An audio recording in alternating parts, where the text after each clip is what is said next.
बुद्ध कहते हैं, जो व्यक्ति किसी को धोखा देता है वह समझ ले कि उसने खुद पर कर्ज चढ़ा लिया है, और एक कर्ज लौटता जरूर है, ब्याज सहित कई गुना ज्यादा दर्द देकर। आज मैं आपको एक ऐसी कहानी सुनाऊंगा जो आपको कर्म का सत्य जीवन भर के लिए समझा देगी। इस कहानी में कुछ काल्पनिक नाम हो सकते हैं कहानी को समझने के लिए। चलिए जानते हैं उस कहानी के बारे में। प्राचीन मगध राज, वहां एक बड़ा व्यापारी था, सेठ दिग्विजय। धन दौलत सम्मान सब कुछ था उसके पास, लेकिन उसकी एक आदत थी, दूसरों को धोखा देकर आगे बढ़ना। यही उसकी गलत आदत थी। तो एक दिन उसके पास गांव का एक गरीब किसान आया। अर्जुन नाम था उसका। उसकी बेटी की शादी थी। उसने सेठ से कहा, सेठ जी थोड़े पैसे उधार दे दीजिए, मैं 6 महीने में लौटा दूंगा। मेरी बेटी का भविष्य आपकी दया पर है। सेठ ने सोचा, यह मौका ठीक है, इसके खेत हड़पने का अच्छा रास्ता निकल आया है। अब मैं इसके सारे खेत को हड़प लूंगा।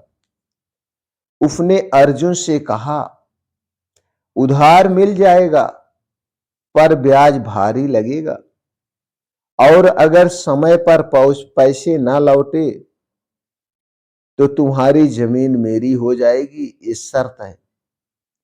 गरीब किसान मजबूर था, कागज पर अंगूठा लगा दिया। धीरे धीरे समय बीत गया, लेकिन उसी साल भारी सूखा पड़ गया। अर्जुन फसल उगा ही नहीं पाया। सेठ ने कोई दया नहीं दिखाई।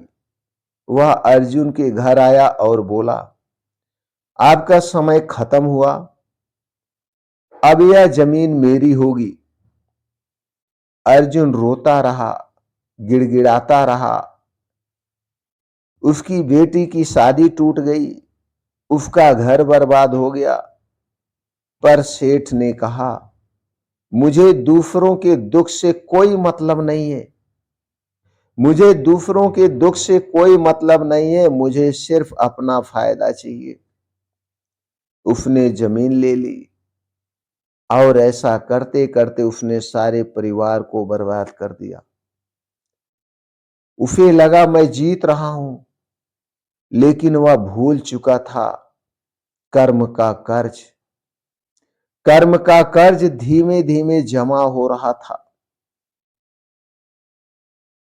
कुछ वर्षों के बाद दिग्विजय और उसका बेटा व्यापार के सिलसिले में कुशीनगर जा रहे थे।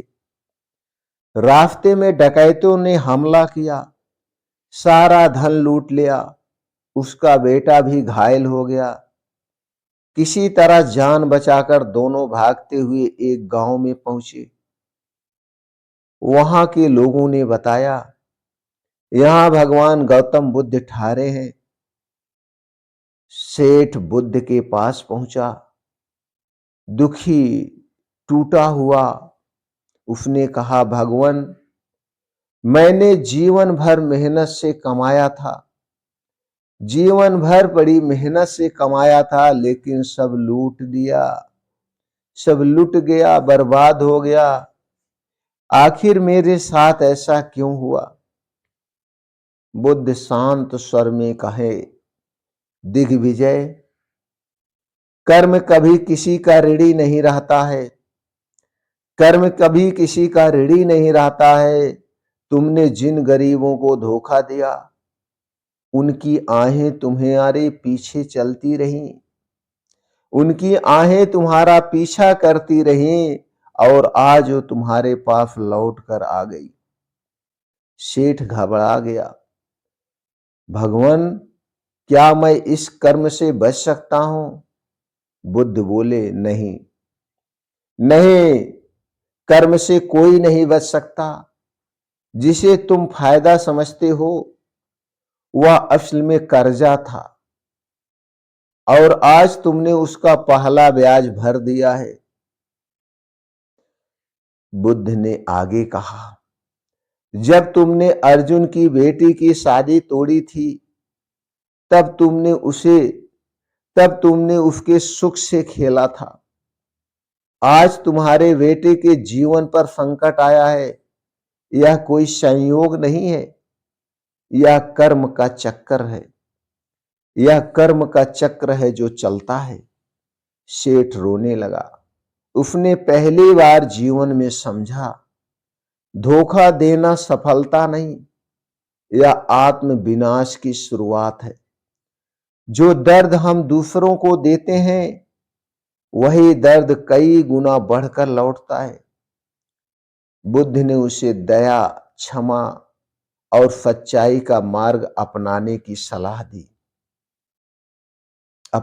सलाह दी। दोस्तों, कर्म का नियम सदा एक सा रहता है। कर्म का नियम सदा एक सा रहता है। जो बोओगे वही उगाओगे। जो छल दोगे वह आग बनकर वापस आएगा। जिस दिल को तोड़ोगे उसका दर्द तुम्हारी राह में पत्थर बन जाएगा। इसीलिए याद रखो, किसी को धोखा देना, उसकी जिंदगी बिगाड़ना, ये असल में खुद पर कर्ज चढ़ाना है। और ये कर्ज लौटता जरूर है, वो भी ब्याज के